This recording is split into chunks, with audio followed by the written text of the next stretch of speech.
प्रिय साथियों, आज मैं तुम्हें इतिहास की कोई साधारण कहानी नहीं सुना रहा हूं। आज मैं तुम्हें मनुष्य के मन की, मनुष्य की महत्वाकांक्षा की, मनुष्य के अहंकार की और अंततः मनुष्य की जागृति की कथा सुना रहा हूं। यह कथा है सिकंदर की। लेकिन ध्यान रखना, यह कथा केवल सिकंदर की नहीं है। यह तुम्हारी भी कथा है, यह मेरी भी कथा है, क्योंकि सिकंदर कोई व्यक्ति नहीं है। सिकंदर एक मनःस्थिति है। सिकंदर का जन्म एक राजा के घर हुआ, लेकिन उसका जन्म केवल शरीर का जन्म नहीं था। उसके साथ जन्मी थी असीम महत्वाकांक्षा। बचपन से ही उसके कानों में एक ही बात डाली गई, तुम महान बनोगे, तुम विजेता बनोगे, तुम संसार पर राज्य करोगे। उसके शिक्षक अरस्तु ने उसे तर्क सिखाया, रणनीति सिखाई, दुनिया को जीतने के तरीके सिखाए, लेकिन किसी ने उसे यह नहीं सिखाया कि स्वयं को कैसे जीता जाता है। यही मानव सभ्यता की सबसे बड़ी भूल है। साथियों, हम बच्चों को सफल होना सिखाते हैं, लेकिन शांत होना नहीं सिखाते। हम उन्हें जीतना सिखाते हैं, लेकिन जागना नहीं सिखाते। युवा सिकंदर जब युद्ध में उतरा तो वह आंधी बन गया।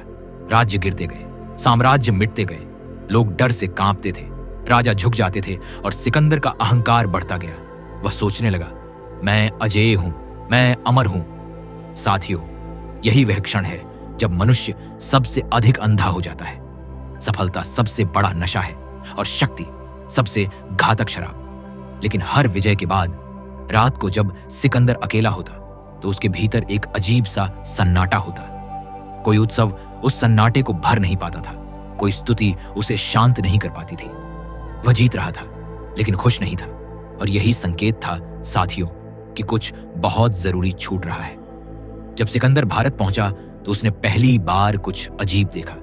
यहां ऐसे लोग थे जो राजा नहीं थे, योद्धा नहीं थे, धनी नहीं थे, फिर भी शांत थे, आनंदित थे, पूर्ण थे। उन्हें न जीतने की लालसा थी, न हारने का डर। सिकंदर चकित रह गया। उसने पूछा, ये लोग ऐसे कैसे हैं? यहीं से सिकंदर के भीतर पहला प्रश्न उठा। एक दिन सिकंदर एक सन्यासी के पास पहुंचा। वह सन्यासी नग्न था, धूप में लेटा था, आकाश को देख रहा था। सिकंदर ने गर्व से कहा, मैं विश्व विजेता सिकंदर हूं, जो मांगना हो मांगो। सन्यासी ने आंखें खोली, मुस्कुराया और कहा, बस थोड़ा हट जाओ, तुम मेरी धूप रोक रहे हो। साथियों, यह वाक्य छोटा था, लेकिन इसने सिकंदर के पूरे अहंकार को हिला दिया। यह पहली बार था जब किसी ने उसकी शक्ति को नकार दिया। सिकंदर ने पूछा, तुम डरते नहीं? सन्यासी बोला, जो कुछ खो सकता है वही डरता है, मेरे पास खोने को कुछ नहीं। साथियों, यह वाक्य केवल सिकंदर के लिए नहीं था, यह तुम्हारे लिए भी है। तुम डरते हो क्योंकि तुम पकड़े हुए हो। सन्यासी मुक्त है, इसलिए निर्भय है।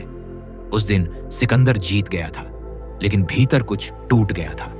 वह सोचने लगा, क्या मेरी सारी विजय व्यर्थ है? क्या यह आदमी मुझसे अधिक समृद्ध है? और यहीं से उसकी यात्रा बाहर से भीतर की ओर मुड़ने लगी। समय बीता, युद्ध, रक्त, चीखें, विजय और फिर एक साधारण बुखार। हां साथियों, इतिहास का सबसे बड़ा विजेता बुखार से मर रहा था। न तलवार काम आई, न सेना, न वैद्य। यही है मृत्यु की महिमा। अब सिकंदर अकेला था। उसके सेनापति, उसके मित्र, उसकी शक्ति सब बाहर खड़े थे। अंदर केवल वह और उसकी मृत्यु। उसने आंखें बंद की और पहली बार ईमानदारी से स्वयं से पूछा, मैंने क्या पाया? उसके भीतर प्रश्न उठे। मैंने साम्राज्य जीते, लेकिन शांति नहीं पाई। मैंने मनुष्यों को हराया, लेकिन अहं को नहीं। मैंने संसार जीत लिया, लेकिन स्वयं को नहीं। साथियों, ये प्रश्न हर मनुष्य के हैं, लेकिन बहुत कम लोग इन्हें पूछने का साहस करते हैं। मृत्युशैया पर सिकंदर को वही सन्यासी याद आया। वह व्यक्ति जो कुछ भी नहीं था, फिर भी सब कुछ था। और सिकंदर ने समझा, सन्यासी वह है जो भीतर जाग गया है। सिकंदर ने अपनी अंतिम इच्छाएं प्रकट की। उसने कहा, मेरा शव वैद्यों के हाथों में ले जाया जाए, ताकि संसार समझ सके कि मृत्यु को कोई नहीं रोक सकता। मेरे मार्ग में सोना बिखेरा जाए, ताकि लोग जान सकें कि धन यहीं रह जाता है। और मेरे हाथ कफन से बाहर रहे, ताकि संसार देख सके कि हम सभी खाली हाथ आते हैं और खाली हाथ जाते हैं। साथियों, ये इच्छाएं अहंकार की नहीं थीं, ये बोध की थीं। अंतिम क्षणों में सिकंदर ने फुसफुसाकर कहा, काश मैंने संसार जीतने से पहले स्वयं को जीत लिया होता। काश मैंने भीतर झांका होता। प्रिय साथियों, सिकंदर की मृत्यु हमें यह सिखाती है कि बाहर की विजय क्षणिक है और अंदर की जागृति शाश्वत है। जो बाहर जीतता है वह इतिहास बनता है, जो भीतर जीतता है वह बुद्ध बनता है। याद रखो, यदि तुम बाहर दौड़ोगे तो तुम सिकंदर बनोगे, यदि तुम भीतर उतरोगे तो तुम सन्यासी बनोगे। और यही जीवन की सबसे बड़ी क्रांति है।